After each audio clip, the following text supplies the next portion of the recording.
All right. Welcome to the Lincoln City Council meeting of August 30th, 2021. In accordance with LB 898, please be advised that a copy of the Open Meetings Act is posted at the back of the chamber by the northwest door. Let us all rise for the Pledge of Allegiance, followed by a brief period of silent meditation. I pledge allegiance to the flag of the United States of America and to the republic for which it stands, one nation, under God, indivisible, with liberty and justice for all.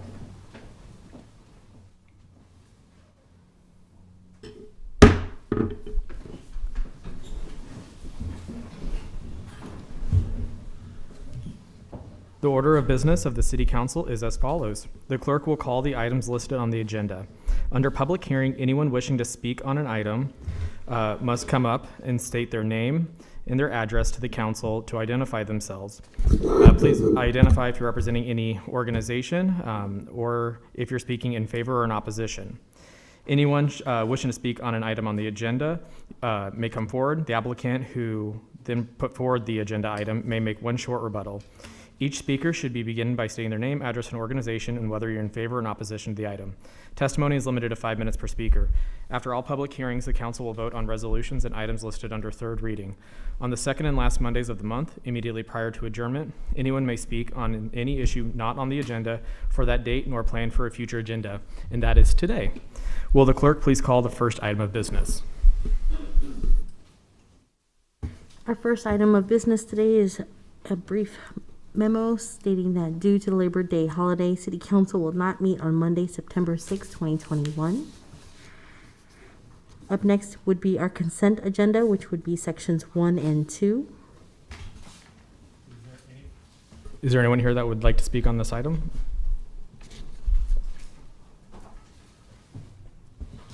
Steve Hupka, 332 South 88th Street. Item 1C on the consent agenda. I've been on the Police and Fire Pension Board for 10 years, 5 when I worked for the city and 5 as a mayoral council appointee. And I'd just like to say I enjoyed serving on it the last 10 years and would enjoy another term, and hope you find it to support me for that. Thank you. Thank you. Are there any questions or comments from the council? Okay, seeing none. Councilwoman Raybould? I just want to say thank you for your service, and we're really lucky to have another finance person on the committee lending your expertise, so thank you very much. Thank you. Can I just agree with her? Absolutely. Anyone else wish to speak on any of these items?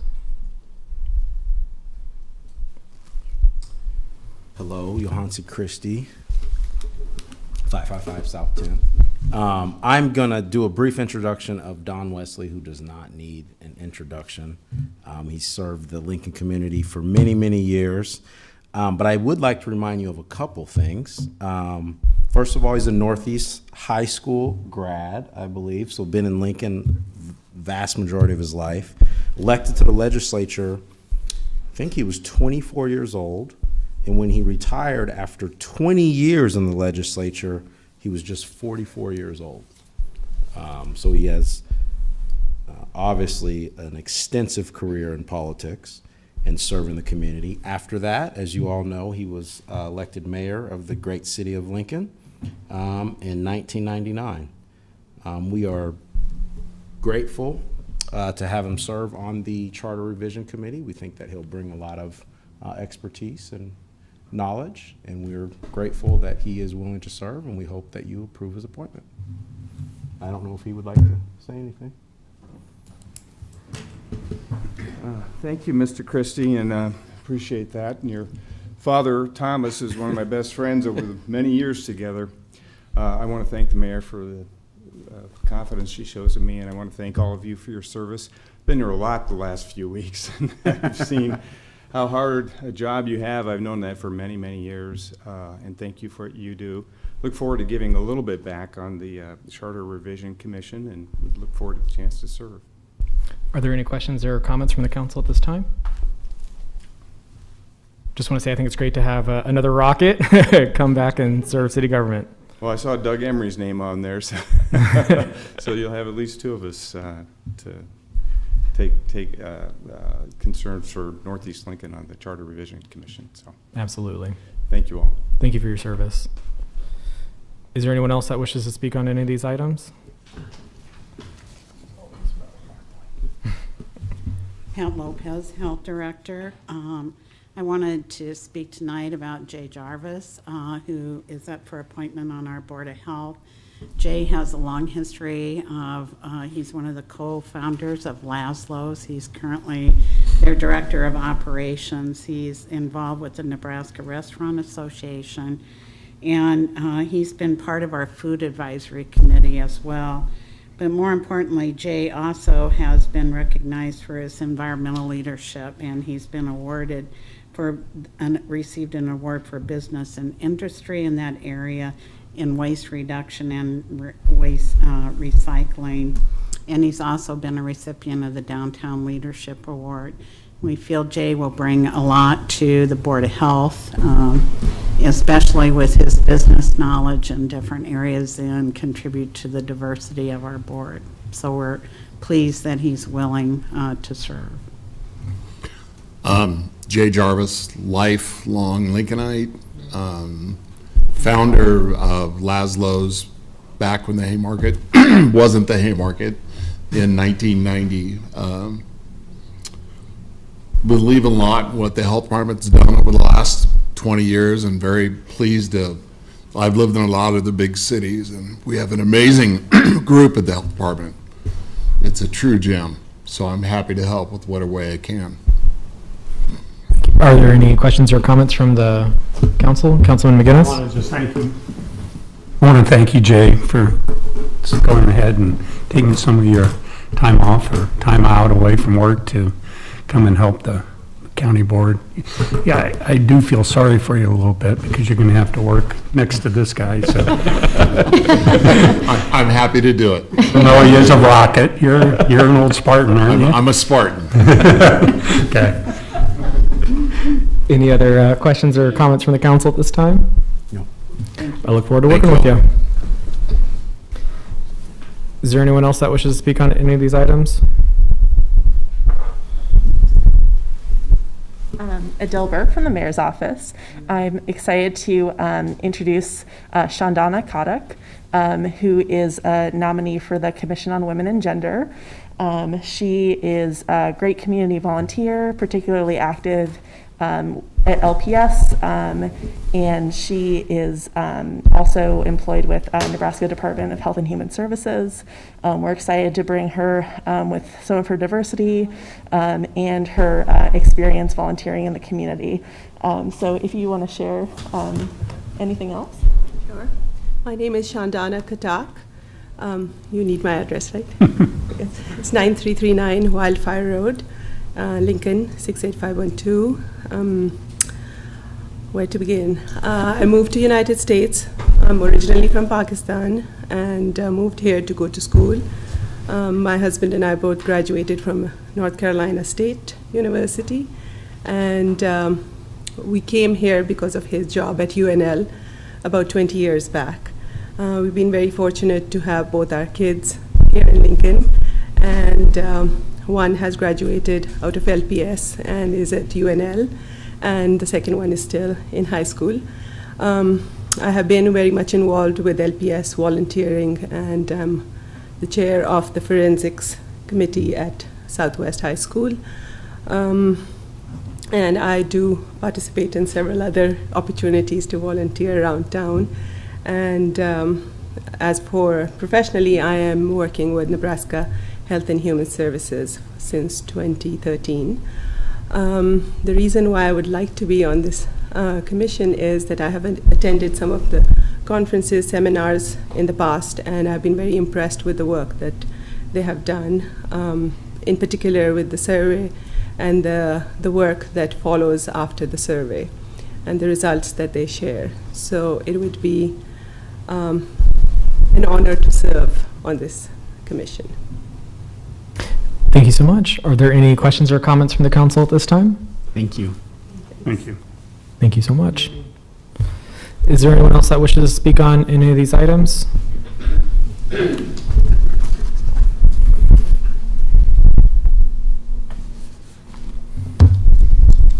Hello, my name is Jim Froman, and I live at 7335 Pioneers Boulevard. I'm here to express my concerns with the makeup of the Charter Revision Commission. The Charter Revision Commission has become the sieve through which all charter amendments must be filtered. This has been reinforced by this council several times in the past when amendments presented directly to the council were referred to the commission for further review. Further, the commission is charged with the duty and responsibility to make recommendations to the mayor and council, but only pass on those changes which it shall deem advisable. This effectively gives the unelected commission the veto on any changes it does not approve. This makes the commission a very significant step in the revising of the charter. I have two concerns with the appointments to the commission. First, I do not believe that the mayor is following municipal code. Municipal code states that the mayor shall attempt to achieve a balanced commission membership, which shall be a reasonable representative cross-section of the residents of the city, both geographically and socioeconomically. The current appointees further reduce what is already an unreasonable and unbalanced geographical representation of Lincoln residents. I've included an image of the map of Lincoln precincts at the end of the council packet, which hopefully you've all read, on which I place a star in the precincts in which the current members of the commission live. There's a couple red stars there for one member. I wasn't sure if he's a Democrat or a Republican based on the election commission database.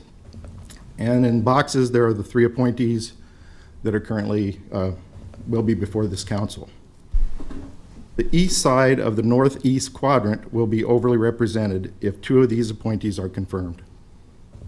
Further, these 2 appointees live fairly close to each other, while most of the northeast quadrant goes unrepresented. The 3rd appointee lives just east of 2 current appointees, or 2 current members, and fairly close to 2 others in the middle of town. I don't think that Central Lincoln needs 5 representatives. There are large areas of Lincoln not represented by the commission. The mayor has 4 appointments to use to address the requirements to have a balanced and reasonably representative geographical cross-section of the residents of Lincoln. The commission needs to become a more representative body by appointing members from underrepresented areas. The second concern I have is with the latest appointments is that the mayor appears to be packing the commission with Democrats. The commission was politically out of balance before the mayor took office. With these appointments, it will be grossly out of balance. With these appointments, there will be at least 8, possibly 10 Democrats, 4 nonpartisans, and a lone Republican. When the voter registration for Lincoln is 37% Democrat, 37% Republican, and 26% of other parties, a commission having around 10% Republican representation is seriously out of balance.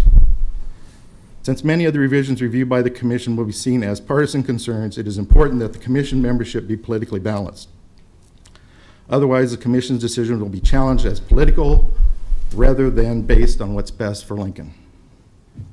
This is not the first time I've raised this issue. In July of last year, I emailed the mayor, council, city attorney, and the 2 chairs of the commission with this same concern. At that time, both chairs of the Charter Revision Commission expressed their agreement with the politically balancing the commission.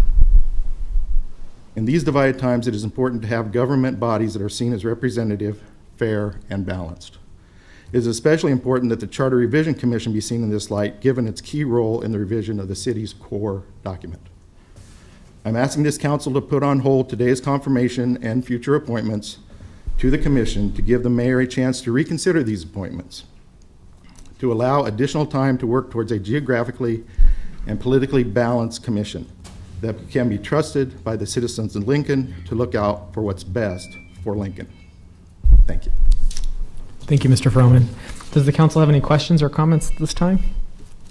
Okay, thank you. Oh, Councilwoman Washington? Thank you for coming forward, Mr. Froman. I don't have a question for Mr. Froman, but I will, I think, have a question for someone in the mayor's office, perhaps. Okay. Or city council. Okay, thank you. Is there a preference for who you'd like to speak with? Okay. Mr. Carlson, if you would like to come on down.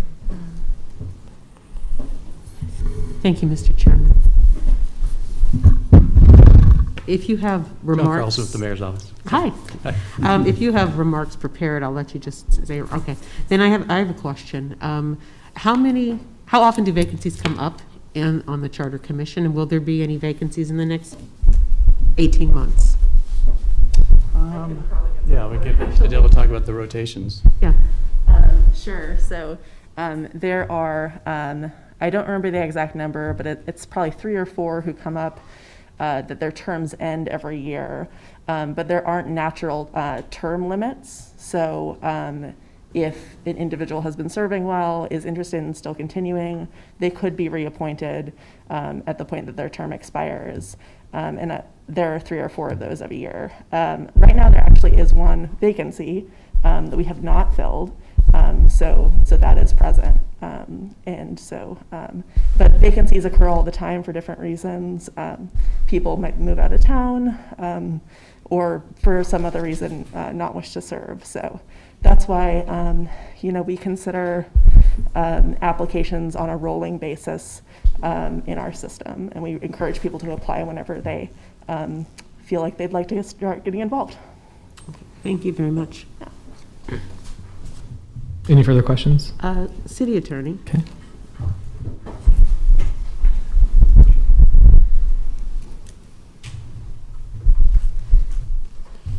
Hi. Good afternoon. Good afternoon. Can you tell me tell me about what Mr. Froman just alluded to when he said that our ordinance gives rules about how positions are filled on the commission? Well, I think he was referencing the code, which is in section 4.04, which is the Charter Revision Commission. And I don't know what specifically you would like me to address, but I would just, the section that he referenced in the code also talks about the staggered terms, which I think Adele alluded to, but that is also laid out in the code. It started out with it being staggered, so different appointments will come up basically every year, and that's laid out in the code. I do think that he quoted it accurately, where he read that the mayor shall attempt to achieve a balanced commission membership, which shall be a reasonable representative cross-section of residents of the city, both geographically and socioeconomically. I would note that this is, like most committees, advisory. It advises the mayor's office, advises this body, the council. I think at the end of the day, any changes would come through this body, any changes to the charter, which I would say technically could happen by a vote, really with or without the Charter Revision Commission. So I would add that as well. Thank you. I don't have any more questions. Any other council members have any questions? Okay, thank you so much, Mr. Christie. Thank you. Is there anyone else that wishes to speak on any of the items on our consent agenda? Okay, seeing none, may we please move on? We can now vote on these items. Item 1A is appointing Jay Jarvis to the Lincoln Lancaster County Board of Health for a term to expire April 15th, 2024, introduced by Ward. So moved. Second? Moved and seconded by Councilwoman Raybold. Any discussion? Seeing none, may we please do a roll call vote? McGinnis, Yes. Raybold, Yes. Ward, Yes. Schob, Yes. Beckius, Yes. Washington, Yes. Bowers. Yes. Motion carried 7-0. Item 1B is appointing Don Wesley to the Charter Revision Commission for a term to expire July 15th, 2025, introduced by Ward. So moved. Second. Moved and seconded by Councilman Beckius. Any discussion? Councilman McGinnis? Yes. I'd like to just point out that Mr. Froman has got some good points to make at this time that we need to keep an eye on moving forward. But I don't see this position at this time being the one that we want to kind of talk about and make an issue out of. And Mr. Wesley is probably one of the best choices you could come up with for this position, and we got a couple others that will be coming forward that will probably be the same way. But at this point, I'll probably keep moving forward and would like to have Don on this committee. Any other discussion? Councilman Shob? Thank you, Mr. Chair. I agree with Councilman McGinnis. I think some of the diversity issues in many of our boards and commissions are something we should work a little harder on, and I look forward to having conversations with my fellow council members and the mayor's office about reaching out and becoming a little bit more inviting community as far as our advisory boards and commissions. I think some diversity would be nice. Any other discussion? You're here. Any further discussion? Don, I think you're a great choice. I think that you're an excellent selection, and I know that you'll serve the city well in this role. Seeing no further discussion, may we please call a roll? Raybold? Yes. Ward? Yes. McGinnis? Yes. Beckius? Yes. Schob? Yes. Washington? Yes. Bowers? Yes. Motion carried 7-0. Hard to say yes to him, Rocket. Item 1C is reappointing Steve Hupka to the Police and Fire Pension Plan Investment Board for a term to expire September 1st, 2026, introduced by Ward. So moved. Second? Moved and seconded by Councilwoman Raybold. Any discussion? Seeing no discussion, may we please call a roll? Schob? Yes. Raybold? Yes. Washington? Yes. Ward? Yes. McGinnis? Yes. Beckius? Yes. Bowers? Yes. Motion carried 7-0. Item 1D is appointing Shandana Katak to the Commission on Women and Gender for a term to expire November 23rd, 2024, introduced by Ward. So moved. Second. Moved and seconded by Councilwoman Washington. Any discussion? Seeing none, may we please call a roll? Beckius? Yes. Washington? Yes. Ward? Yes. Raybold? Yes. Schob? Yes. McGinnis? Yes. Bowers? Yes. Motion carried 7-0. Item 1E is approving Rosie's Downtown located at 130 North 10th Street as a Keno satellite, introduced by Ward. So moved. Second. Moved and seconded by Councilman Beckius. Any discussion? Seeing none, may we please call roll? Beckius? Yes. McGinnis? Yes. Raybold? Yes. Schob? Yes. Ward? Yes. Washington? Yes. Bowers? Yes. Motion carried 7-0. 1F is approving Cactus Modern Mexican and Cantina located at 5500 South 56th Street as a Keno satellite, introduced by Ward. So moved. Second? Moved and seconded by Councilwoman Raybold. Any discussion? Seeing none, may we please call roll? Washington? Yes. Ward? Yes. McGinnis? Yes. Raybold? Yes. Schob? Yes. Beckius? Yes. Bowers? Yes. Motion carried 7-0. Item 1G is approving Fucora Inc. doing business as Harry's Wonder Bar located at 1621 O Street as a Keno satellite, introduced by Ward. So moved. Second. Moved and seconded by Councilwoman Washington. Any discussion? Seeing none, may we please call roll? Beckius? Yes. McGinnis? Yes. Ward? Yes. Schob? Yes. Raybold? Yes. Washington? Yes. Bowers?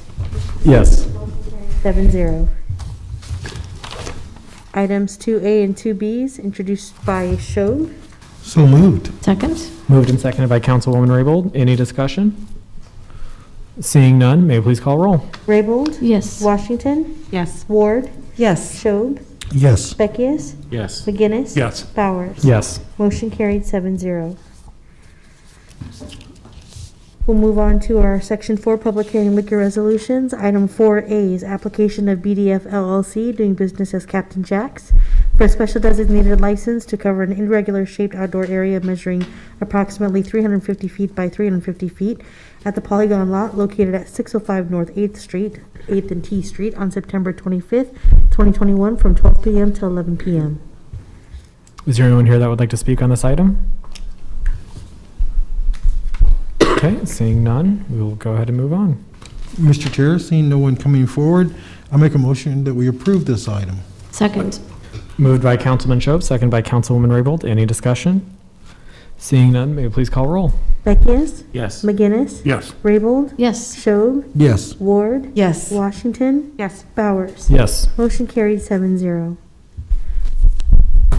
We'll move on to Section 5, our public hearing resolutions. Item 5A is accepting and approving the report of new and pending claims against the city for August 1st through August 15th, 2021. Is there anyone here that would like to speak on on this item, item 5A? Anyone here to speak on item 5A, pending claims against the city? Okay, seeing. Yeah, no, come on up. Tell us what you got.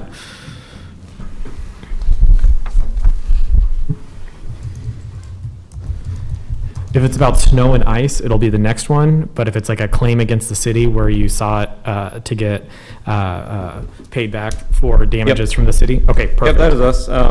My name's Carl Bergen, this is my wife Lindsay. We live at 1804 South 52nd. I'm employed full-time here at the Nebraska Air Guard unit here in Lincoln. We moved back here in 2018 when we bought our first house. Recently, on the morning of July 9th, there was a city water main that broke on the street in front of our house, resulting in several inches of water in our finished basement.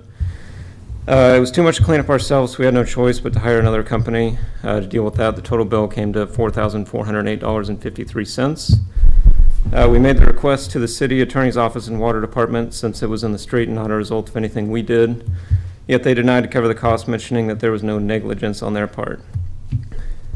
I'm coming to you all tonight to ask that you all might reconsider this request. When this happened, our neighbor, who's employed by the water department, called the on-call technician, so he was able to quickly come. However, when he came to shut off the initial valve, it's a square nut, and it was actually rounded off, so he had to go up to the next one, which was another 15 or 20 minutes before the water was able to get shut off. And the rate that it was coming in, I have pictures and videos. I actually emailed all you guys earlier today. I mean, there was several inches of water that could have been prevented, because right when he got there, initially water was just now getting into the basement, so it was relatively quick when we caught it, and then we called them, and then they came, and by the end of it, there was probably 2 to 3 inches in the basement. Maintaining city property and equipment is what we all pay our taxes for. We pay the taxes and trust that the city's doing their part to keep things running in order. In this case, their failure to maintain the main valve caused more extensive flooding than what could have been prevented. When we were first alerted by the main break from our neighbor, like I said, it hadn't reached the basement, and it just started getting in when the technician arrived, and he also lived over in Eagle, so a good distance away.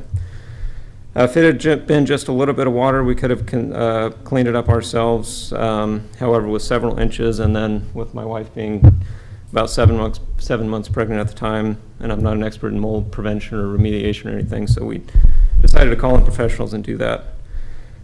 So we would just ask you all that you'd please reconsider our request for help with this bill, which in our opinion was created by the negligence of the city to maintain the property of that main water valve right on our street.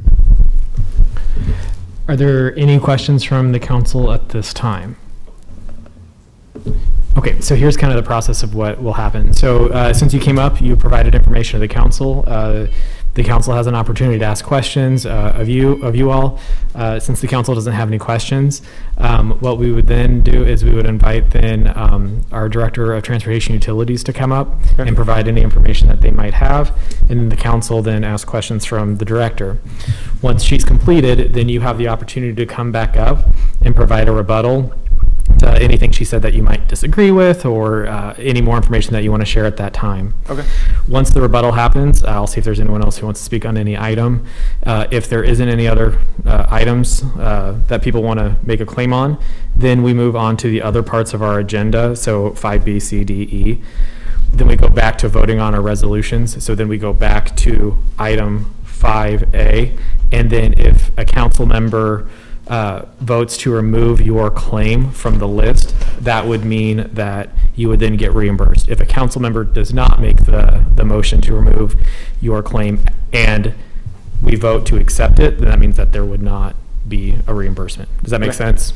Yeah, I think so. Okay, and I'll explain it again. Okay. I'll explain it again. Yeah, okay. One step at a time. I'll explain it again. So at this time, I would go ahead and ask you all to have a seat, and then I'll invite up Director Elliott, so that way she might be able to provide any information and the council can ask any questions.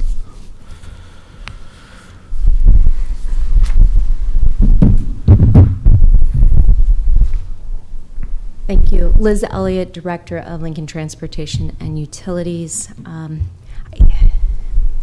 This really is an unfortunate situation and that we do see occasionally here. We did have a water main break. It's on a line that the last prior break on this was back in 2014. So it's not a line that breaks frequently. It's one that we do our regular inspections and cleaning of, and had no indication that this break was going to happen. So it really was one of these that's unforeseeable and not not one that we could predict was going to happen because it's not one that we have frequent issues with. We did respond right away. This did happen early in the morning, 4:30, 5 o'clock in the morning. Ultimately, we did have to dig up the entire area to get the line fixed, given where the connection was and where the pipe was located. But with that, I open any specific questions that you may have on this one. Are there any questions from the council at this time? Councilwoman Washington? Director Elliott, thank you for coming forward. You said the line is regularly maintained. Correct. Okay. And how often is maintenance done on city lines? It depends. If it's an area where we have routine issues, it's a little more often. It could be as often as yearly. Otherwise, it's about every 24 to 36 months. It just depends on where we're at and how old the line is. Okay. And how old is this water line? This one, does not appear that I have tap records on this one, so I could not tell you how old this one is. The only thing that I know is it looks like 2014 was the last time that we had a break along this line.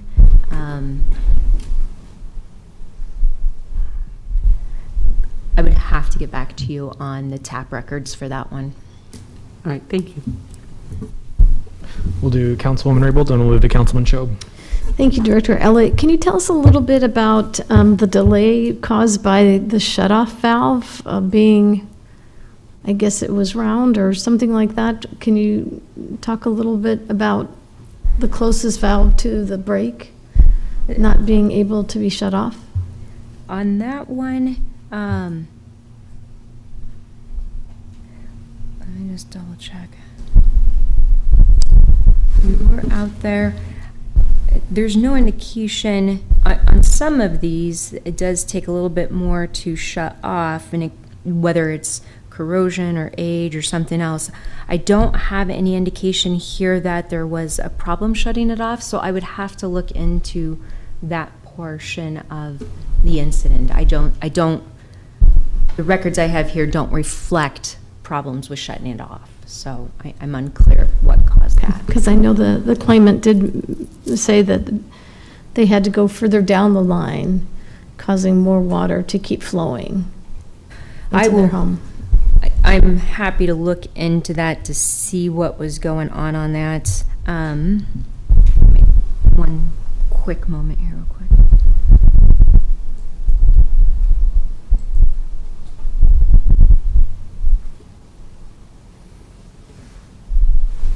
Okay. The break in our main was a hole of approximately 8 inches in diameter on the east side of the main, which was 1804 South 52nd Street. The property grade was lower than that of the street grade, which caused the majority of the water to run towards the claimant's property. The break was in the middle of the drive approach to 1804 South 52nd Street. The water main lays approximately 1 foot east of the east curb, was about 6 feet deep. Yeah, I apologize. I'm not seeing anything about problems with getting it shut off, so I'll have to look into that. I guess what I would propose maybe is that we continue this one. I can get some additional information and come back and present that to you in the next week or two. Okay, and then Director Elliott, I have one more question. You started to talk about what was the actual cause of the break? Were they able to determine that? I know you started to read some of it. We don't have a specific cause of the break. We do see more of these in the summer. We have more water running, more pressure running, and it could have just been a weak spot in the area that caused about an 8-inch opening at that point. So I don't think we know specifically. It wasn't hit by anything. There was no indication of any damage in a particular area that would have caused it. So I think it was just a weak spot, and with the volume and pressure of water, it broke through. And how old is that line? And that's what Councilman Washington was asking, and I don't have the tap record, so I will have to get that. Any further, Councilman Show? Push button first. Thank you, Mr. Chair. I want to follow up a little bit on what Councilwoman Raybold and Councilwoman Washington talked about the age. This is one of those things that our city's facing. We replace how many miles of water line each year? We try to place approximately 7 miles of water line each year. And do you have a ballpark estimate of how many miles of water line are in our city? I should know that off the top of my head, but I don't, so I apologize. So I once heard that at the rate of 7 miles a year, it'll take us a couple hundred years to replace everything. It will take us a long time to replace everything. And there's a lot yes. of aging pipes out there. There are, the closer to the center of the city that we go, we do still have over 100-year-old water mains. Obviously, as we branch out, they are younger and younger, but we do have mains that are over 100 years old in our system. So the sooner we get those replaced, the better life is for everyone? Yes, I will tell you though, but even on the newer mains that have been in, we will still have water breaks. It's just the nature of it with ground shifting, droughts, snows, things like that, the freezing and contracting. It does impact them. Pipes, like everything else, some of them have weak spots and the pressure and the volume come through. So even on brand new lines, we do still have the potential for water breaks, but it greatly reduces the number that we would see, yes. Yep. So do you have any predictive models? We expect to see breaks in this neighborhood, that neighborhood. Can you anticipate them somehow? We can anticipate looking at the entire picture. So if we're starting to see a lot of tree roots, if we're starting to see more leaks and breaks along certain lines at a higher frequency, we can do that.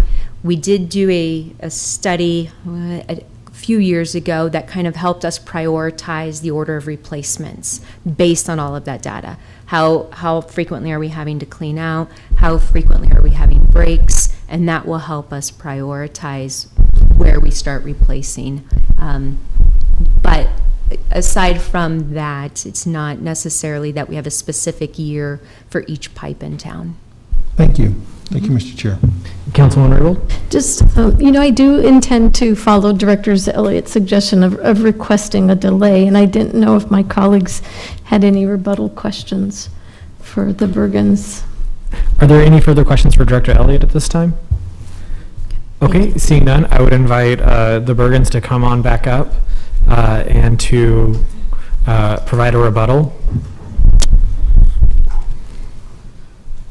And it sounds like Councilwoman Raybold is going to introduce a motion to delay to continue this on for 2 weeks. For 2 weeks. Okay, and that's something that we have to come back for, because our no later than date for the twins is like September 8th, 8th or 9th, so we probably won't. No, you're not required to. If you are, giving birth is way more important. And if the council has any rebuttal type questions, I'm sure we can send an email or a follow-up, but it sounds like we're really waiting on just information from Lincoln Transportation and Utilities. But if there's any information you would like to provide as a rebuttal, the council's willing to hear it at this time. Okay, I mean, the only thing that I would say is, I know she said there was no record of the valve, and the only reason I got that is because I was out there. Water was flowing down our driveway. It was like 2 to 3 inches of water just constantly flowing. And I was out there with our neighbor who's worked for the water department for 20 or 25 years, and he was out there talking to the on-call technician from Eagle. And they had just mentioned that they didn't get the first valve shut off. It was rounded off, and then they went up to the next one up the line in order to get it shut off. Was the only thing that happened there.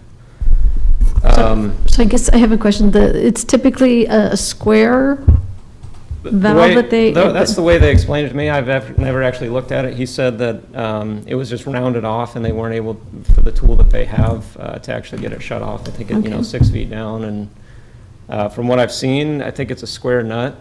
And I know some of the tools that are sold like that are, for those. But, I think it was just rounded off, and, since it's being so far down, they weren't able to get down in there. Are there any? Oh, sorry, go ahead. Nope, sorry. The only other thing, I know she said that 24 to 36 months. I don't know exactly what goes into, inspecting these or anything. We moved in October of 2018, and I mean, I guess we have no knowledge of them inspecting anything or anything like that, and I would assume they would have caught a rounded off valve or something like that with that, but anything else? No. Okay. Are there any follow-up questions from the council for the Bergens? No, thank you. No follow-up questions, but the best of luck to you. On the baby. On Yes. the baby. Thank you. Yeah. Babies. Yes, I'm Twins. a twin, so I'm like totally in on the twins, so. So, like I said, we'll get through the other items on the agenda. We'll come back to the voting session. Councilwoman Raybold will introduce a motion to delay for 2 weeks. I can't speak for the council if that'll pass or not, but I think, yeah. Okay, thank you very much. Thank you.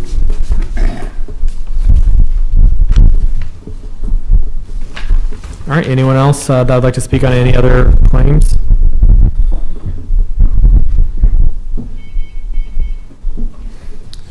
Roy Helm, 2750 South 13th Street, Oto and Pawnee Land.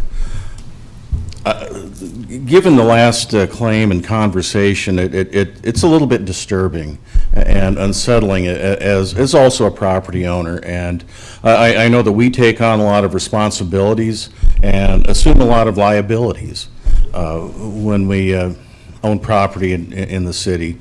And I would really implore the council to give consideration for making payment and restitution for the water main breakage. I mean, that's something that a homeowner has no control over, and I think the city does bear responsibility in this matter. So if there's not a way forward to delay this, I would hope there's a way to make it right with this couple and give them restitution. Thank you. Thank you, Mr. Helm. Is there anyone else that would like to speak on this item? Okay, seeing none, we will go ahead and move on to item 5B. Item 5B is assessing the cost for inspections and snow and ice removal from sidewalks on 4 properties totaling $1,392.63 during the 2020-21 winter season.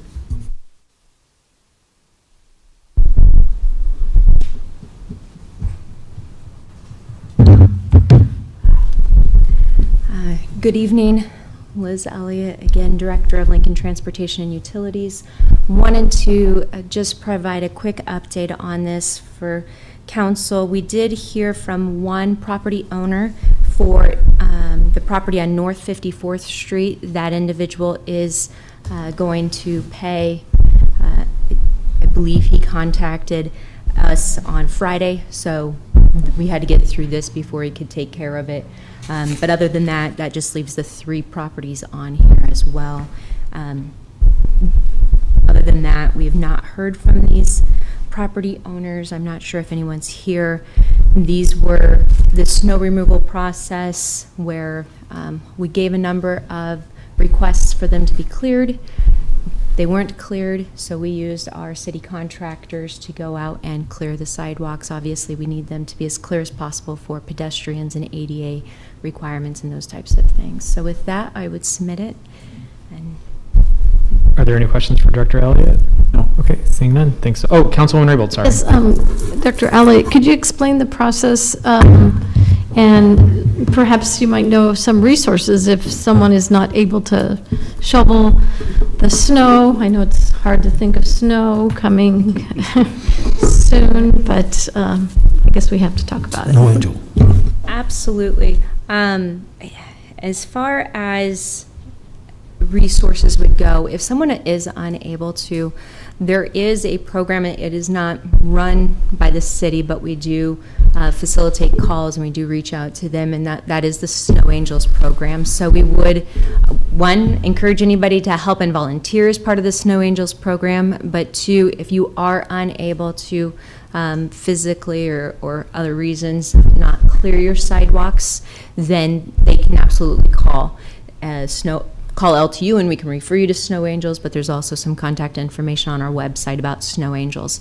Now, Snow Angels, though, just one caveat, is not for people who just happen to be on vacation or just don't feel like removing snow. It is for people who are physically unable to do so, and volunteers go out and will assist.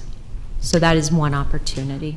And then can you tell us, some of these charges are pretty high. Does that reflect multiple visits or multiple notifications, or how does that work? What we do is we do have a unit price contractor with the city, so we do go out through the procurement process. There's an RFP, and so we have a contractor that's there for on-call. Basically, it is the time and the square footage, how much do they have to remove, those types of things. That's what goes into it. For specific questions, I would probably refer to Taylor Buss, who is kind of our sidewalk expert, and I would ask him to come up and he can correct me on anything that I'm wrong. But on the invoices, it does include the square footage of each location, and it does also include the quantity, which is hours, that it took to remove that snow. And with that, I'll turn it over to Taylor to fill in the gaps. One thing I'll add to that is there's an inspection and processing fee as well, on top of the contractor cost, and that is predetermined by the inspector's average hourly rate multiplied by an overhead rate, and that's how that is determined. So with some of the charges listed, I see one address has 2 charges, and then the other 2 addresses have significant amounts. Does that reflect multiple visits, or does that reflect one visit and clearing the walks? It's one invoice, but on all of these, we believe they visited twice. It's just like when you drive on snow, it packs down very, very hard, and it typically what happens is they go and remove what they can during the first visit and put some ice melt down, and then revisit it either later that day or the next day to finish the job. So it is 2 visits typically. Okay, thank you. Any further questions? Councilman McGinnis? I have kind of a question on the process. We're assessing this against the properties. Does it become a lien against the property? That is correct. And what happens if one of these properties was sold It is. in July 1st? So is it assessed to the new property owner? Now you're probably outside my lane, but it does go on the property and would follow with it. At time of transfer, I think that the seller would need to inform the buyer of any pending potential claim, of which they should be aware of. They weren't aware of them? At which point in time, the buyer then could go back and make claim against the seller. Yeah, the title company would. Yep. Correct. The title insurance. Assuming they have title insurance, Okay. yes. Does that answer your question? Yeah. Councilman Cho? Thank you, Mr. Chair. I want to revisit the Snow Angel program. For the last 5 years, I've been a volunteer with the Snow Angel program, and while I freeze my tail off, especially last year when we had several, with a big 16-incher, mostly I get referrals from aging partners for people who cannot get out, cannot do it, and I find it rewarding. I'd encourage everyone in the community to consider it. If you have a snow blower, it's just a few minutes out of your time. If you have a shovel, it's a few more minutes out of your time. But I would like to encourage people to reach down inside their heart and find that point of empathy that they have for others, and just shovel your neighbor's sidewalk. It's only a few more feet. And if you can, our website has an opportunity for you to volunteer for the Snow Angel program. It does. If you just go to the city's website and type in Snow Angels, it will take you to the Snow Angel program website, and it does have our contact there, so if you would like to be added, please give us a call and we will add you. Any further questions? Okay, seeing none, thank you so much. Thank you. Is there anyone here that would like to speak on this item? Anyone from the public? Okay, seeing none, we'll go ahead and move on to the next item.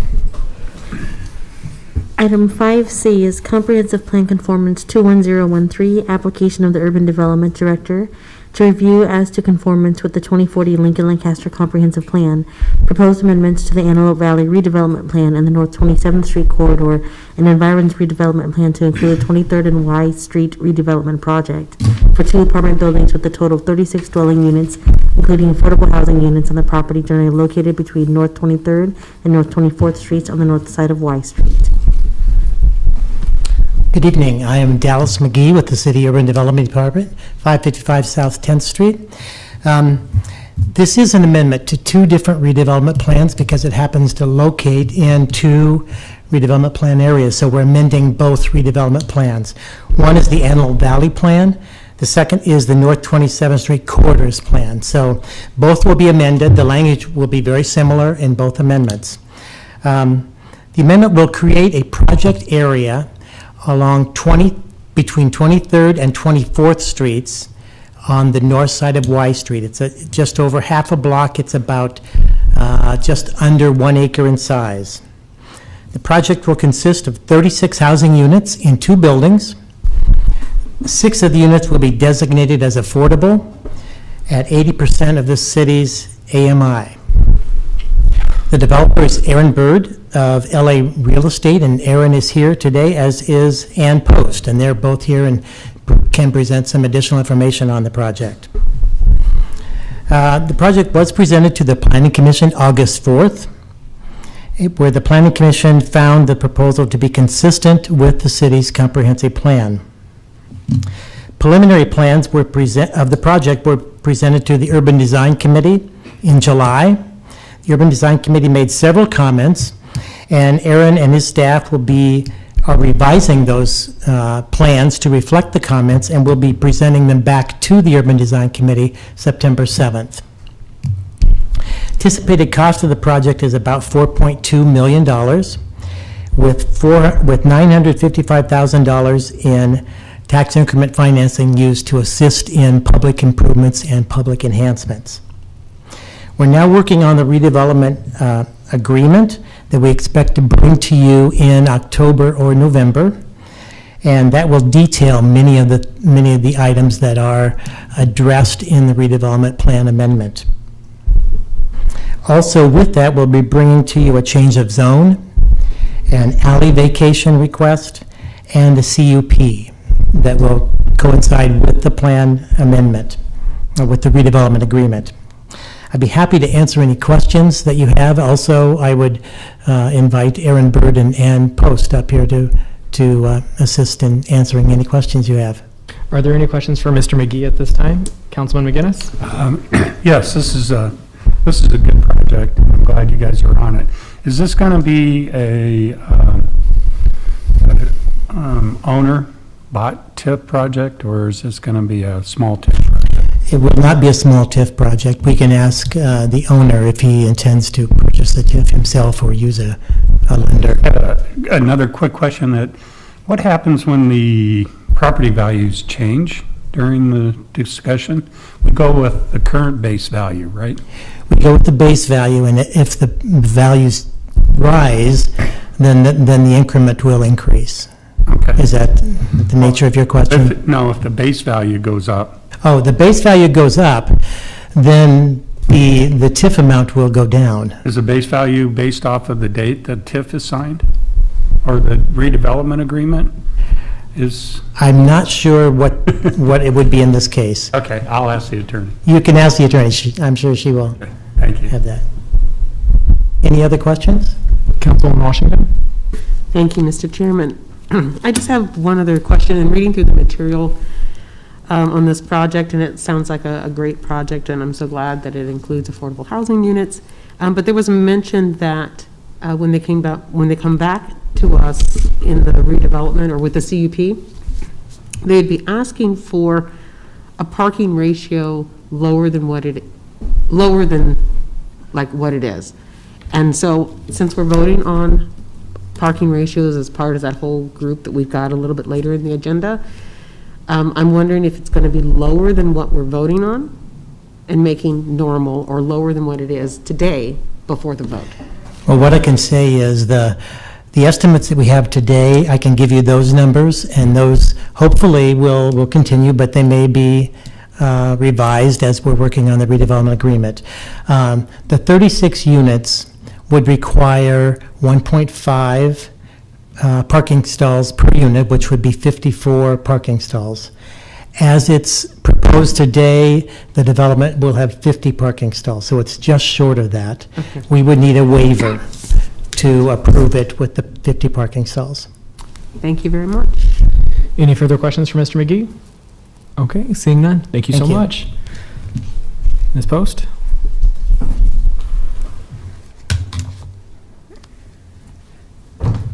Good afternoon. My name is Ann Post. I'm an attorney with Baylor Edmond Law Firm.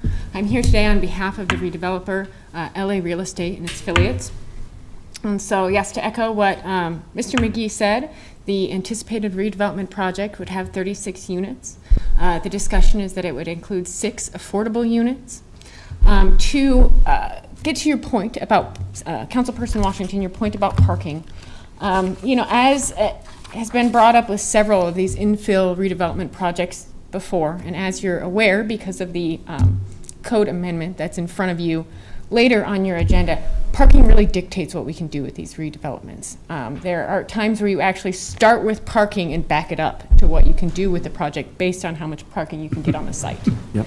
And so I want to try and explain to you kind of this developer has gone above and beyond to really find a way to get to that 1.4 parking ratio on this project.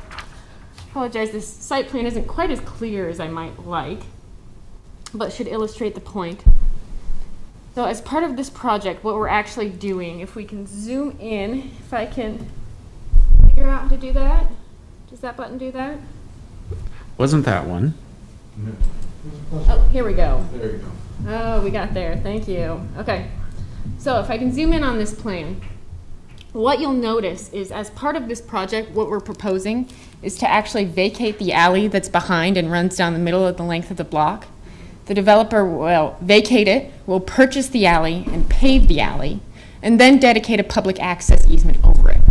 What that accomplishes is that then we can have this parking laid out as you see here, where the cars will actually back out onto the alley and are able to use that to maneuver. If that's a public right-of-way, they're not able to do that.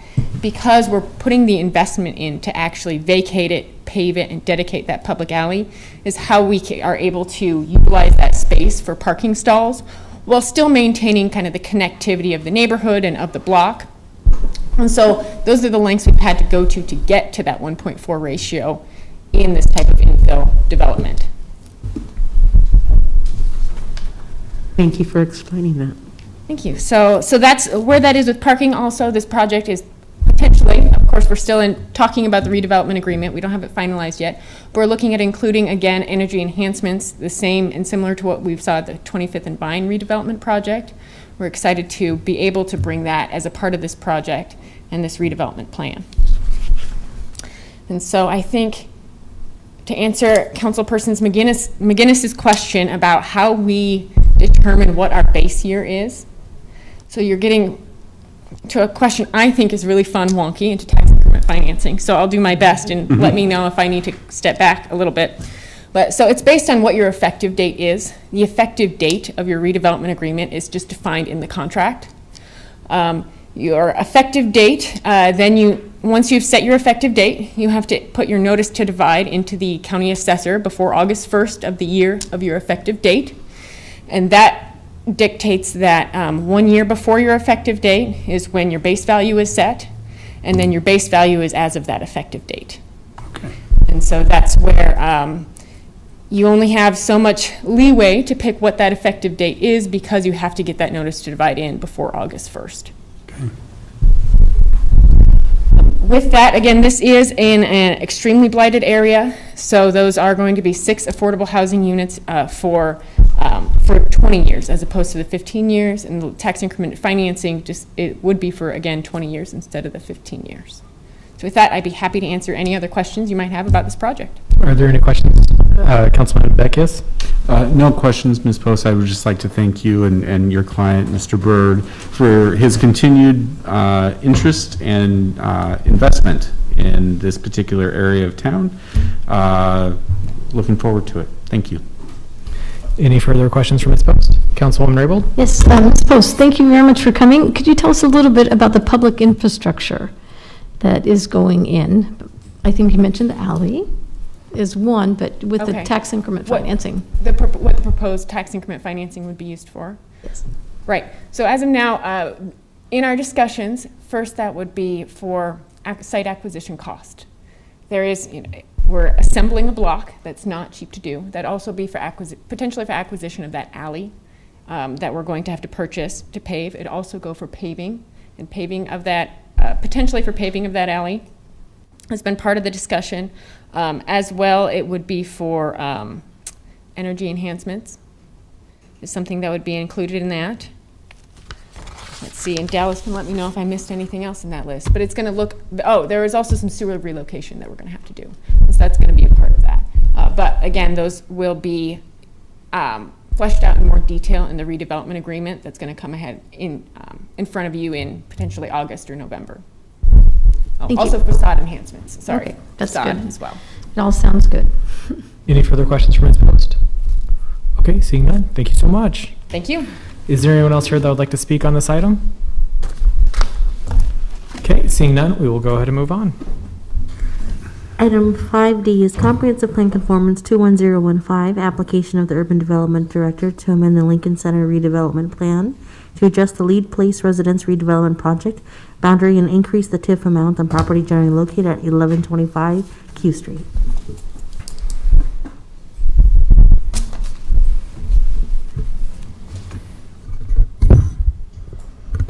Good evening, council members. Hallie Salem with the City of Lincoln Urban Development Department. What we have before you is amendment to an existing project in the Lincoln Center redevelopment plan for the Lead Place Residence redevelopment project. This project was adopted by City Council January 7th of 2019. And an amendment was adopted by, or conformance was found by Planning Commission on August 4th, and so we are bringing it now to you. The amendment to the plan amendment does a few things. First, it changes the plan area. And that plan area then allows for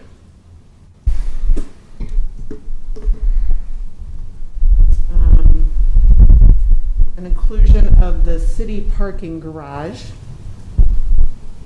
as well as changes the legal description to include Outlot A, which is air rights over the parking garage. And then, as well as the condominiums within that Lead Place Residences building. Then it also allows for tax increment financing to be used toward improvements to the garage, which is not yet allowed. And then finally, it makes a change to the amount dedicated in the plan amendment. Originally was $5 million, and that now has increased by $716,000 to $5,716,000. The reason for the increase is due to a reduction in interest rates and the ability to finance at a lower interest rate, which then rather than paying interest, we can pay principal and use those funds toward actual physical improvements rather than toward interest payments. So that interest rate was reduced from 5.25% to 3.75%. So that's a substantial decrease in that interest rate, which then generates additional increment. And so we are in the process of finalizing that agreement, and that agreement will is planned to come to you in September, introduced on the 13th, and then the public hearing would be September 20th. And that agreement then proposes to bring a number of uses to you, including an increase in the contribution toward right-of-way improvements of $100,000, as well as improvements to the garage, which were not originally intended to be reimbursed with TIF, but because of the reduction in revenue to the parking garage, parking revenue fund, I think it was important that we reimburse the garage for those improvements. And this is just an example of what those improvements were.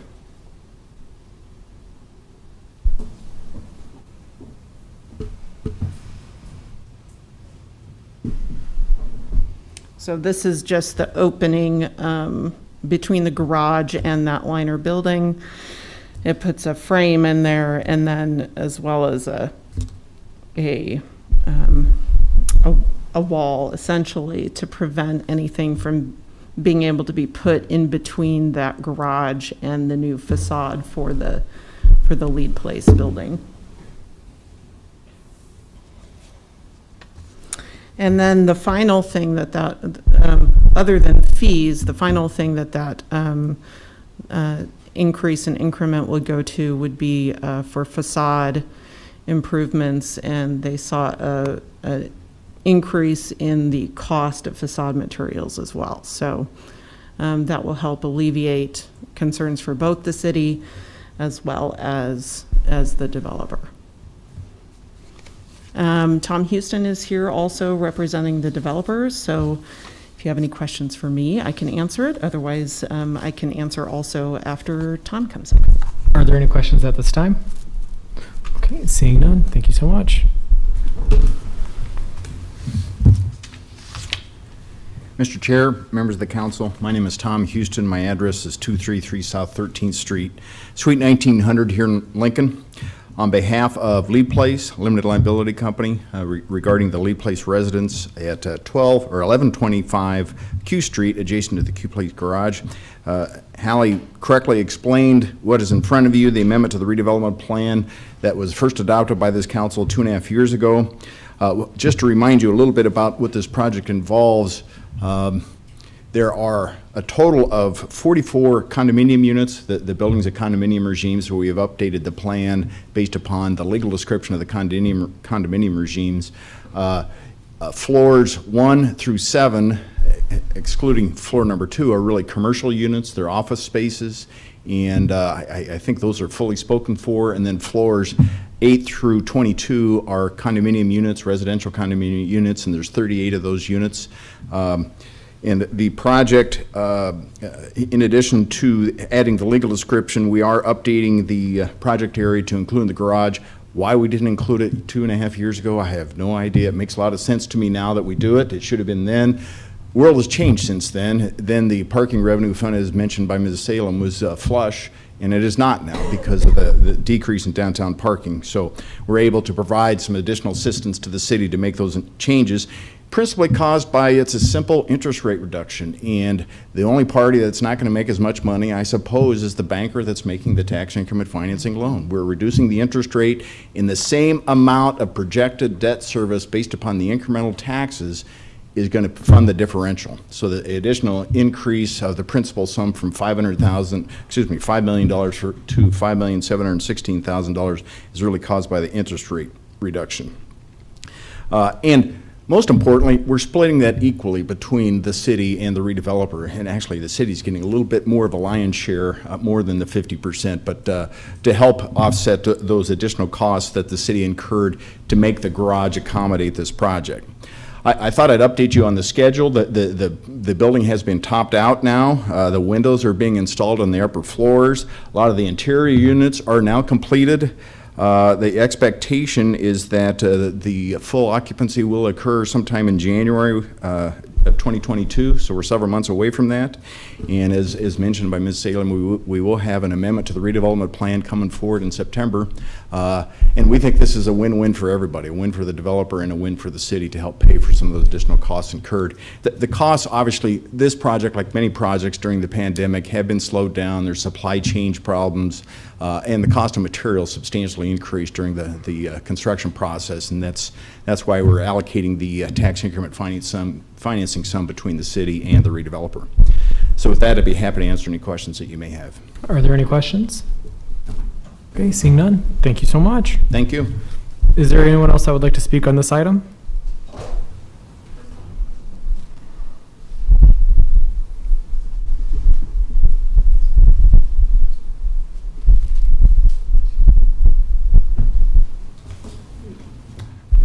Richard Halverson, 6311 Inverness Road. Well, we're not talking about affordable housing here, obviously. But the objection I have to this, one of these improvements to the garage, I think will probably benefit the residents of the Lead place. They aren't going to benefit the public, again, giving them the parking spaces. But the main thing I have, I guess, I thought I saw $1 million increase in TIF. They were talking like 517,000. I thought in the writing I saw somewhere like $1 million increase in TIF. And then the TIF, part of the TIF goes to increase in housing or material cost. Well, that's nothing new. All sorts of builders will tell you they've had increases in costs due to the pandemic. But the house builder, they can't pass it on to the public. They have to eat the cost or pass along to the buyer of the house. And again, in this case, I don't think the taxpayers should have to eat the cost of the increased prices. I think the Lead Center or Lead residents should eat the cost of the increased prices, not through TIF. Thank you. Thank you so much. Is there anyone else that would like to speak on this item? Okay, seeing none, would you like to provide a rebuttal? The only thing I'll say is that it costs the public zero amount. The differential in the interest rate is really the compensation paid to the bank that makes the tax increment financing loan. The same amount annually of the incremental taxes is being computed here, and so there's no additional cost to the public. Any further questions? Councilman Shob? Thank you, Mr. Chair. Do you know how many parking spaces are in the garage total? And the 14 units, how many of those spaces will be dedicated to them? Maybe someone else? Well, I should know all this information from 2.5 years ago. There'll still be a large number of unit spaces. The condominium units do have a right to have the first option to lease one stall per unit within the parking garage, paying the going city rate. So they'll still be paying the city for those 42 spaces? Correct. And there's still, most of the garages downtown have someplace in the neighborhood of 300 to 500 spaces? Well, I think this garage is one of the larger ones, and my memory is between 500 and 600 parking stalls in total. That's my memory. But I didn't look at that today. It's okay, yeah. That was an out of the blue question. Any further questions? No. Okay, seeing none, thank you so much. All right, we'll go ahead and move on to the next item, please. Excuse me. Our next item is item 5E, Comprehensive Plan Conformance 21016, application of the Urban Development Director to review as to conformance with the 2040 Lancaster County Comprehensive Plan, a proposed amendment to the South Street redevelopment plan to add the Centerpoint South Street redevelopment project for the redevelopment of the existing Traybert Hall building to create a medical clinic, community services facility, and affordable housing on property generally located at 2202 South 11th Street. Good evening again. I'm Dallas McGee, City Urban Development Department, 555 South 10th Street. This is your third redevelopment agreement amendment tonight.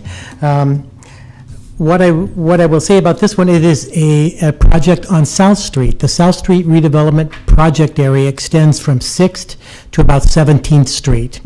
This project will be located along the south side of South Street between 11th and 13th. Show it here.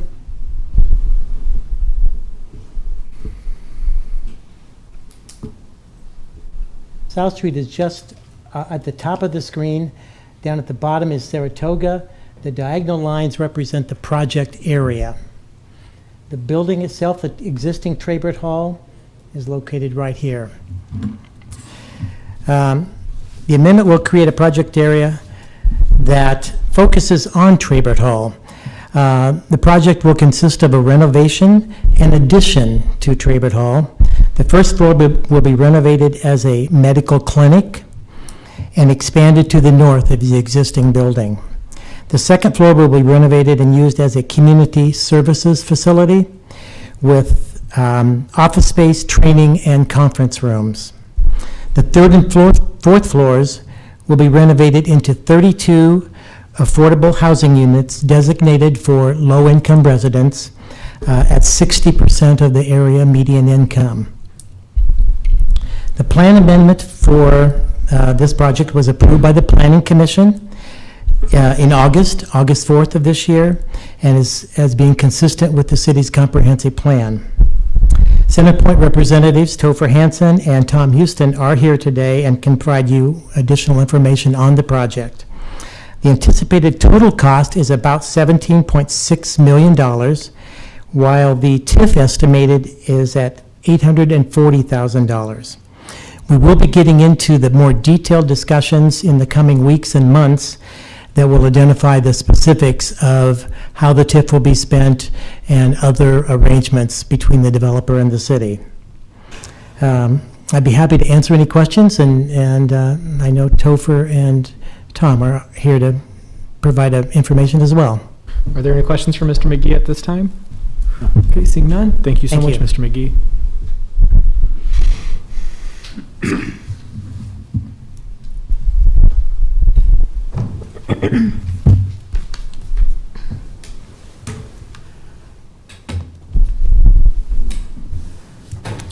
Good evening, Mr. Chair, members of the council. Again, my name is Tom Houston. My address is 233 South 13th Street, Suite 1900 here in Lincoln.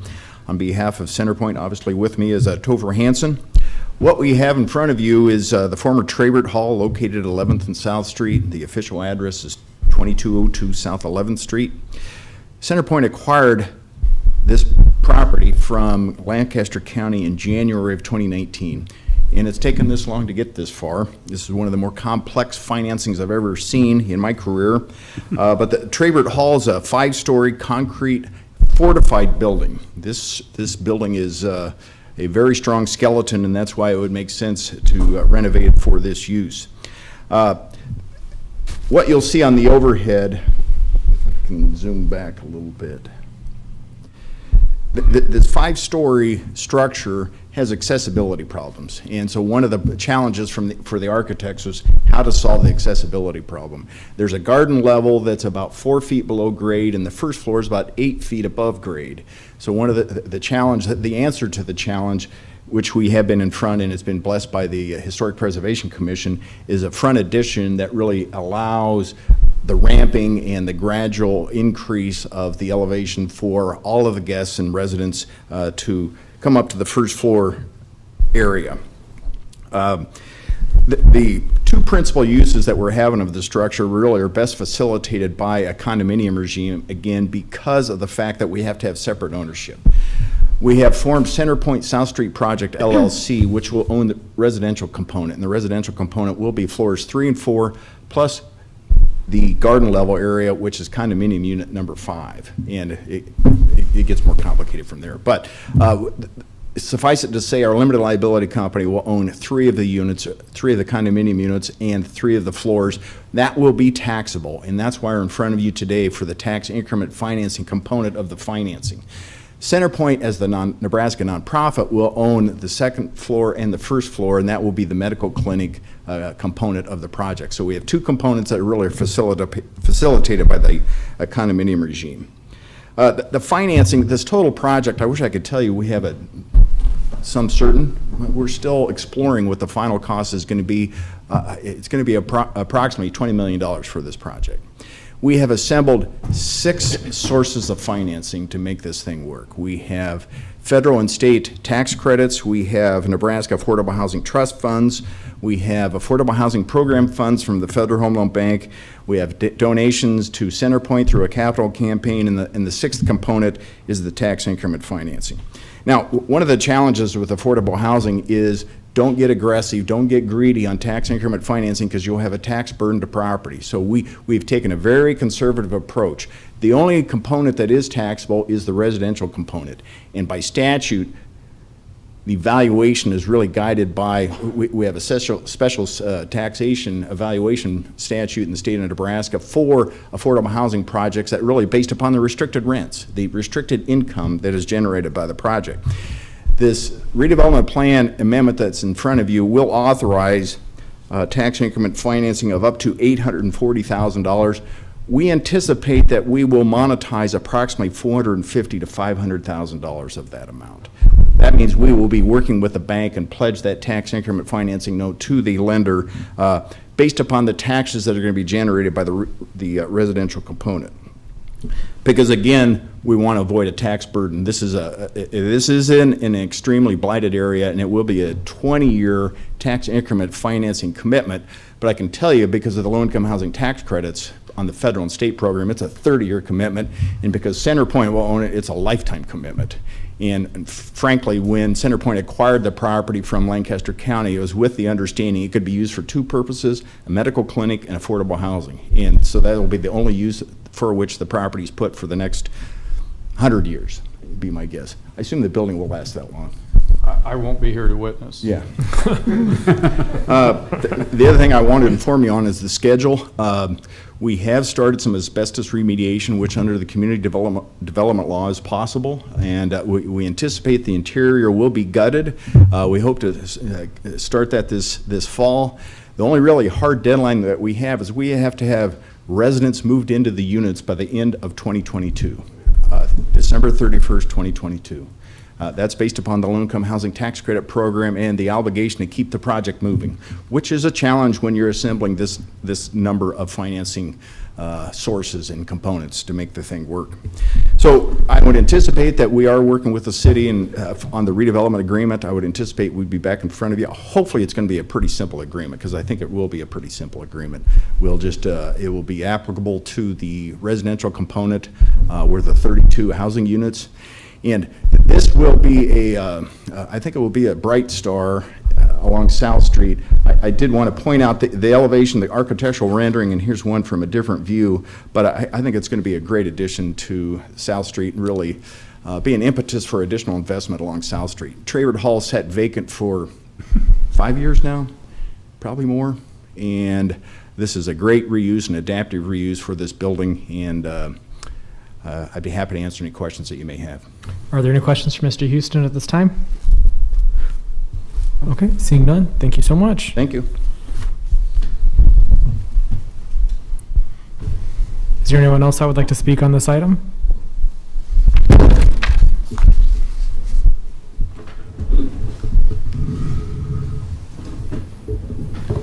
Roy Helm, 2750 South 13th Street, Oto and Pawnee Land. I'm in favor of this project. This will be a good boost for the neighborhood, and it's long overdue, and it's a good use of the historic building, and I like the emphasis on the affordable housing, so please support this project. Thank you. Thank you, Mr. Helm. Is there anyone else that would like to speak on this item? Okay, seeing none, let's go ahead and move on. We can now vote on our resolutions. Item 5A is accepting and approving the report of new and pending claims against the city for August 1st through August 15th, 2021, introduced by Ward. So moved. Second. Moved and seconded by Councilwoman Raybold. Councilwoman Raybold, you're recognized.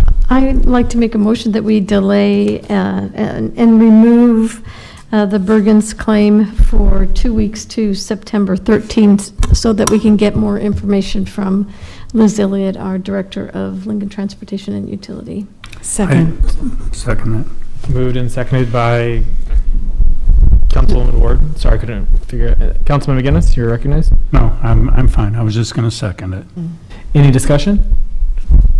Okay, seeing none, let's please do a roll call vote. McGinnis, Yes. Ward, Yes. Raybold, Yes. Washington, Yes. Schob, Yes. Beckius, Yes. Bowers. Yes. Motion carried 7-0. So essentially, we've delayed it for 2 weeks. If you're not here, then we'll just send out a letter letting you know what the findings were, but essentially, I think we're just waiting to hear the information from Director Elliott. Okay, thank you. Are there any questions at this time? Okay, perfect, thanks. Now onto the main motion. Is there any discussion on the main motion? Okay, seeing none, it was already moved and seconded. Let's go ahead and do a roll call vote, please. Ward, Yes. Washington, Yes. Raybold, Yes. Schob, Yes. McGinnis, Yes. Beckius, Yes. Bowers. Yes. Motion carried 7-0.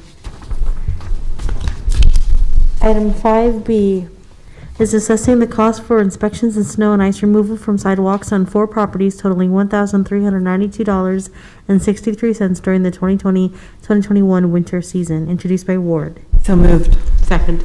Moved and seconded by Councilwoman Washington. Any discussion? Councilman Show? Snow angels. Sign up. Any further discussion? Okay, seeing none, may we please do a roll call vote? Schob, Yes. Ward, Yes. McGinnis, Yes. Raybold, Yes. Beckius, Yes. Washington, Yes. Bowers. Yes. Motion carried 7-0. Item 5C is Comprehensive Plan Conformance 21013, application of the Urban Development Director to review as to conformance with the 2040 Lincoln Lancaster Comprehensive Plan, proposed amendments to the Antelope Valley Redevelopment Plan and North 27th Street Corridor and Environment Redevelopment Plan to include the 23rd and Y Street redevelopment project for 2 apartment buildings with a total of 36 dwelling units, including affordable housing units on the property generally located at between North 23rd and North 24th Streets on the north side of Y Street, introduced by Ward. So moved. Second. Moved and seconded by Councilman McGinnis. Any discussion? Seeing none, may I please do a roll call vote? Washington, Yes. Ward, Yes. Schob, Yes. Beckius, Yes. Raybold, Yes. McGinnis, Yes. Bowers. Yes. Motion carried 7-0. Item 5D is Comprehensive Plan Conformance 21015, application of the Urban Development Director to amend the Lincoln Center redevelopment plan to adjust the Lead Place Residences redevelopment project boundary and increase the TIF amount on property generally located at 1125 Q Street, introduced by Ward. So moved. Second. Moved and seconded by Councilwoman Raybold. Any discussion? Okay, seeing none, may I please do a roll call vote? Beckius, Yes. Raybold, Yes. McGinnis, Yes. Washington, Yes. Schob, Yes. Ward, Yes. Bowers. Yes. Motion carried 7-0.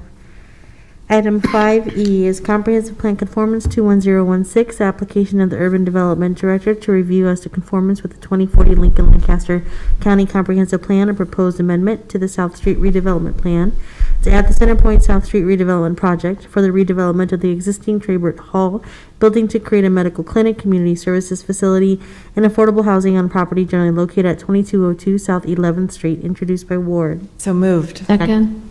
Moved and seconded by Councilwoman Raybold. Any discussion? It's a really good project. Councilwoman Raybold? It's a great project, and it's right across the street from Zesto, so you can't get better than that. Any further discussion? Okay, seeing none, may I please do a roll call vote? Ward, Yes. McGinnis, Yes. Washington, Yes. Beckius, Yes. Schob, Yes. Raybold, Yes. Bowers. Yes. Motion carried 7-0. We'll move on to section 6, which is our ordinance's third reading and related resolutions. Item 6A is amending the pay schedule for certain employee groups by adjusting the pay range for employees whose classifications are assigned to pay ranges prefixed by P to be effective August 19, 2021, introduced by Schob. So moved. Second. Moved and seconded by Beckius. Any discussion? Okay, seeing none, may I please do a roll call vote? Ward, Yes. Schob, Yes. Raybold, Yes. McGinnis, Yes. Washington, Yes. Beckius, Yes. Bowers. Yes. Motion carried 7-0. Item 6B is street name change 21002, renaming West Chitwood Lane to Northwest Chitwood Lane in Hub Hall Heights, First Edition, generally located at Northwest 48th Street and West Holdridge Street, introduced by Schob. So moved. Second. Moved and seconded by Councilwoman Washington. Mr. Chair. Councilwoman Ward? Thank you. It's my understanding that the law department and the planning department would request a 2-week delay, and 2 weeks because of our Labor Day holiday, in order to work with the residents and inform them and others about appropriate ramifications of maintaining their current addresses. And if I'm not saying that correctly, I will call on our city attorney to further explain. So I would move for a 2-week delay on this item. Thank you. That was moved and that was seconded by Councilwoman Raybold. Mr. Christie, is there anything you'd like to add? No, I'm just here if you did have a question. She done good, didn't she? Yes. She did good. Are there any questions for Mr. Christie at this time?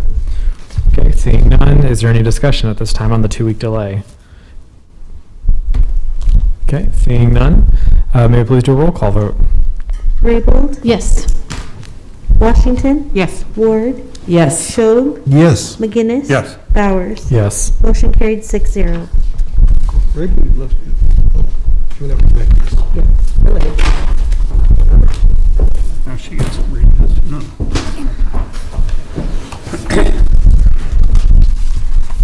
Item, 6C.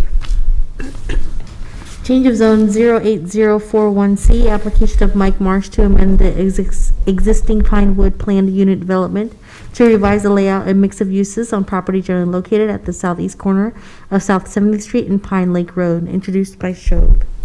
So moved. Second. Moved and seconded by Councilman McGinnis. Any discussion? Okay, seeing none, may I please do a roll call vote? Beckius, Yes. Raybold, Yes. Ward, Yes. Shob, Yes. Washington, Yes.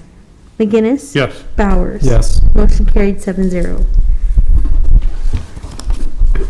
Item 6D, text amendment 21006, application of the planning director to amend Lincoln Municipal Code section 27.02.260 to adjust the front yard and required yard definitions and add a corner front yard definition, amending sections 27.60.020 and 2765.020 to modify requirements for PUDs and CUPs and permit an increase in height for multifamily structures, amending section 27.60.060 and section 27.64.010 to permit conversion of approved floor area to dwelling units administratively, amending section 27.61.50, allowing residential uses to rebuild using original setbacks, amending section 27.61.100 to remove reconstruction, amending section 27.62.040 and 27.62.070 to allow dwellings in the B2 as a permitted use, amending section 27.63.030 to allow a 15% increase in approved dwelling units administratively,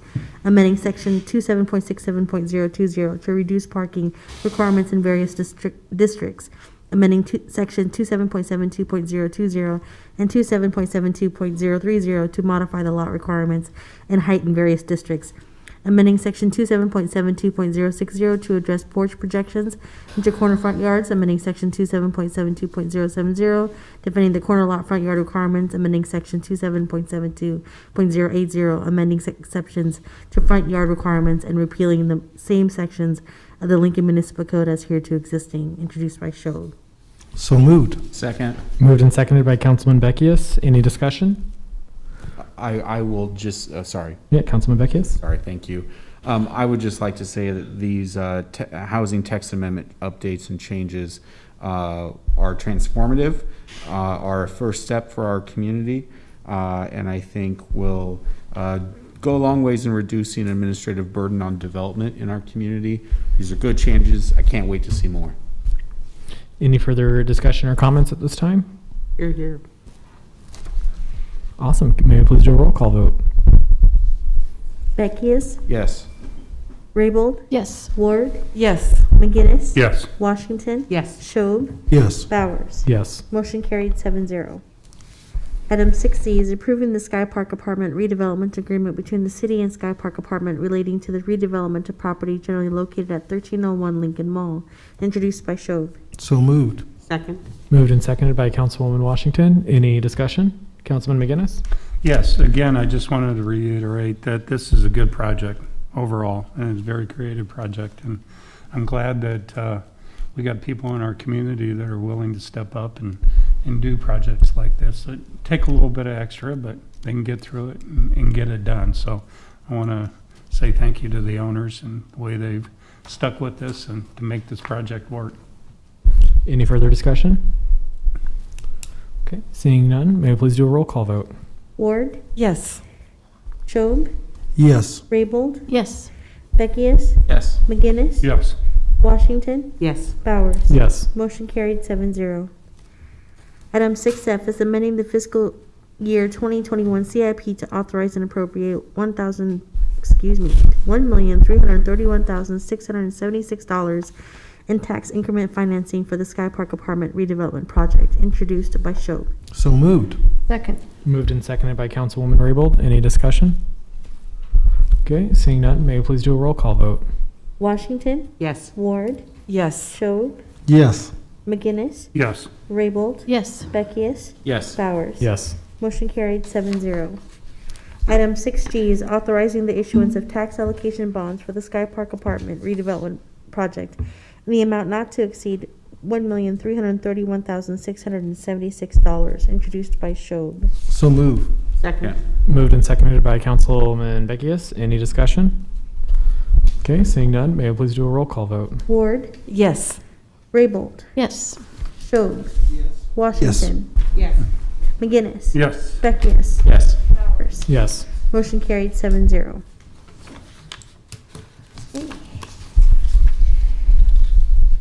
Section 7 is resolutions first reading are items 7A through 7C. Our ordinances first reading and related resolutions are items 8A through 8C.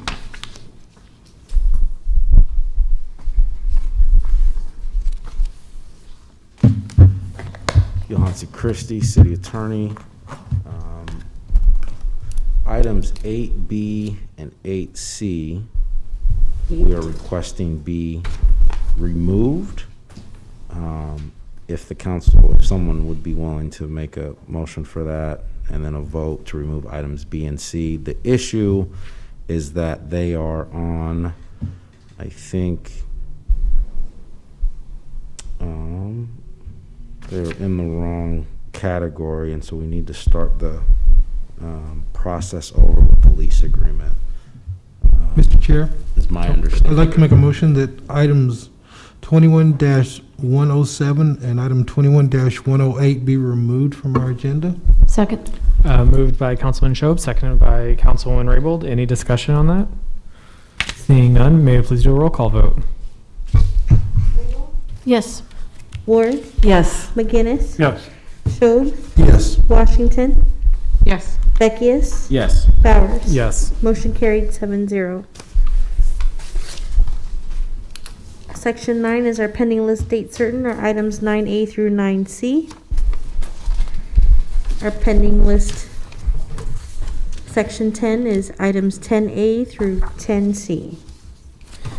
Tonight is a public comment night. Oh, Councilwoman Raybold, did you have something you wanted to? Excuse me. Oh, sorry. I was jumping the gun. Tonight is a public comment tonight. Anyone wishing to address the council on a matter not on this agenda and not planned to appear on a future agenda may do so at this time. Individuals are allowed a total of 5 minutes to speak, regardless the number of topics. When you come forward, please state your name and your address and what you're speaking on. Is there anyone that would like to speak to the council tonight? Okay.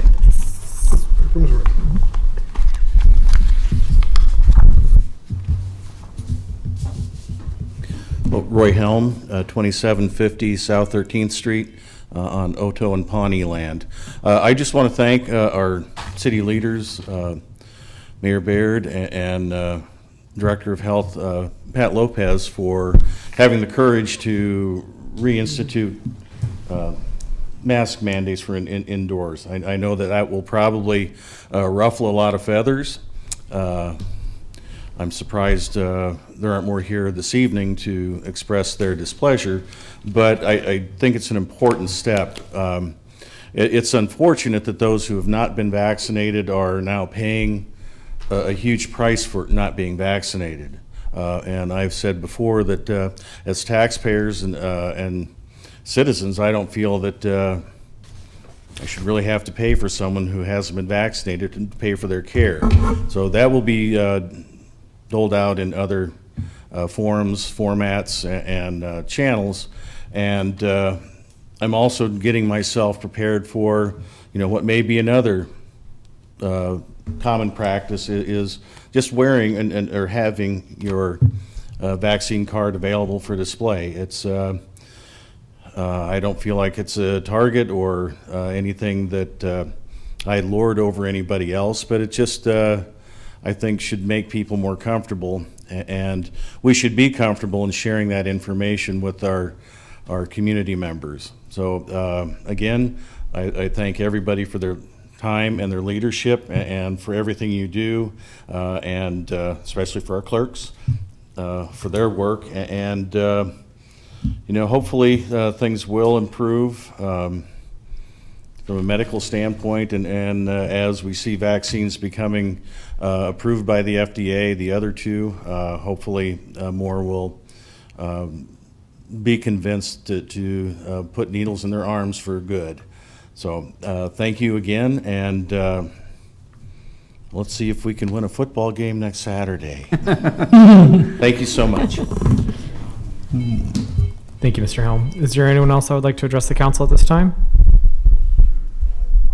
Okay, seeing none, Councilwoman Raybold. I'd like to make a motion to adjourn and wish everyone a happy and safe Labor Day and get vaccinated. Second. Moved and seconded by Councilwoman Washington. Any discussion? Okay, seeing none, may I please do a roll call vote? Ward, Yes. Oops. Sorry. Yes. Yes. Washington. Yes. Beck, yes. Yes. Raybold, Yes. Schob, Yes. McGinnis. Yes. Motion carried 7-0. We stand adjourned. See you later.